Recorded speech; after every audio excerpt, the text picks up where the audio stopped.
to today's episode where we're looking at the word for the week. Today's word is in Isaiah chapter 43, verse 18. Forget the former things, do not dwell on the past. See, I'm doing a new thing. Now it springs up. Do you not perceive it?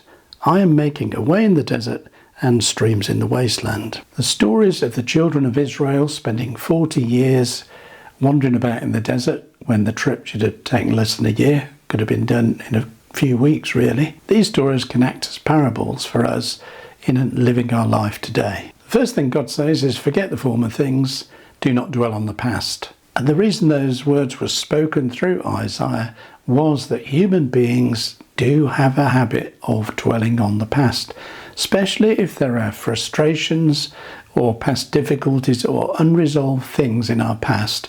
We have a habit of not forgetting the past and dwelling on it too much so we don't live today or we don't take hold of our future. So the first thing this reading tells us is don't cling to the past.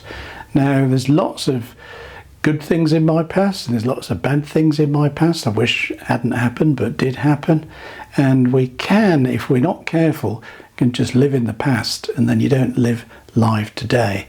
And the other thing is you can be stuck in the past, and that's not a good place to be stuck. I do like a bit of nostalgia. I do like reflecting on some of the good parts of my life that have gone through the past. Sometimes I get bogged down in thinking of the not so good things where, I wish I'd have done things differently, or, I kind of regret some stuff that happened, some things that happened to me and some things that I did. And we can get stuck in the past if we're not careful. But this word from God says, forget the former things, don't dwell on the past. And the point is, there's no future in your past. And you can't change the past. It's gone. You can learn from it, but you can't change it. There's no future in your past. The second thing God tells us in this reading is, see, I'm doing a new thing. Well, he was doing a new thing, but they couldn't see it. And so he says, see, or look, I'm doing a new thing. So take your eyes off the past and stop grumbling about the present and look what God is doing. There are foundations, there are new buds, new shoots of something good coming in the future, but there's something happening in the present that's the foundation for what the future holds. And if we're not looking, if we're looking in the past, we're not going to see what God's doing. We're not going to see the new thing. So he says, forget the former things. See, look, I'm doing a new thing. What new thing is God doing in your life today? What new thing is God bringing about in your circle of influence today? What new thing is God doing? Are you looking at it? Are you seeing it? See, I'm doing a new thing. And God talks about the new thing in terms of new buds of light. Now it springs up. We're coming, at the moment, we're trying to come into spring, but the weather's been so wet and cold with the air streams and jet streams, and I don't know all that. But I just know for spring, we're approaching the beginning of May, and it's really been quite cold. But when I walk in nature or look at the garden, if you look closely, the buds are there, the new flowers. We've had the daffodils, although some of them got killed off with the cold. But there are new buds, things that blossom in the summer months. The buds and the sprouts are already there. Have a look next time you're in nature, next time you're walking past a hedgerow or something like that. Just take a moment and stop and look at the buds, and then think that there are equivalent things or that illustrates some new buds, some things that are springing up in your life. Look around. Where are the new buds? Where are the new shoots in your life? Stop grumbling about the present, because that doesn't help anyone, and actually look for the new shoots of the new thing that God's doing in your life today. And then God says he's making a way in the desert and bringing streams of new life to a wasteland. That verse reminds me of some years ago when I was working in Kenya with a group of churches, all different denominations, and on my arrival there'd been a drought for months.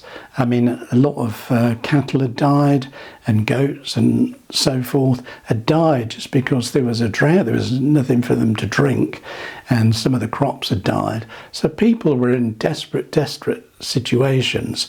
Now, when I arrived, I wasn't aware of that. It was only as the week of the conference that I was speaking at went on that some of the pastors and leaders told me that they'd almost given up because of the drought. But as we looked at the scriptures, sort of hope came back to the pastors, and I'm glad to say, as we left, or shortly after we left, the rains came, and I got messages that, everything was flourishing again, and they found it really helpful to have some hope in the middle of the wasteland, in the middle of the desert. So I don't know what's happening in your life now that you might consider as a bit of a desert where nothing's happening, nothing's growing, nothing's moving, or the wasteland where everything's dry, everything's dead. But this verse says, have a look, because God is making a way in the desert where if we're stuck in what feels like desert situation where there's no hope, no growth, no life, look again, the scripture says, because God is making a way in the desert. Where you thought there was no way, God is making a way. And it also says that streams will come in a wasteland. So what the drought brought about to a wasteland, God is sending springs of water so that new life springs up. So the third point in this reading is be full of faith for the future. When we feel hopeless, it can seem there is no future. We think there's no way of moving on or breaking the deadlock that we seem to be in. Isaiah tells us to be full of faith for the future because God is making a way in the desert and sending streams of water into a wasteland. And it's a symbol of how God can transform our life by doing something that we didn't expect. Something unexpected that's so good and will break any deadlock that you're facing could be about to happen because God is doing a new thing. So there's a word for today. Forget the past, forget the former things. Number 2, God's doing a new thing. You've got to look, you've got to see. He is doing a new thing. Now it springs up. It's a now thing. It's happening right now, even if you can't yet see it. Look and see. God is doing a new thing. And so be full of faith for the future because God's going to make a way where there seems to be no way. So let's take hold of these words from Isaiah and apply them to our life this week, whatever we're facing. Let's be full of faith for the future. If you found this video helpful, don't forget to hit the like, give us a thumbs up on YouTube, hit that red subscribe button and the little bell icon, and you'll get notifications of new videos. And I'll see you next time for another word for the week.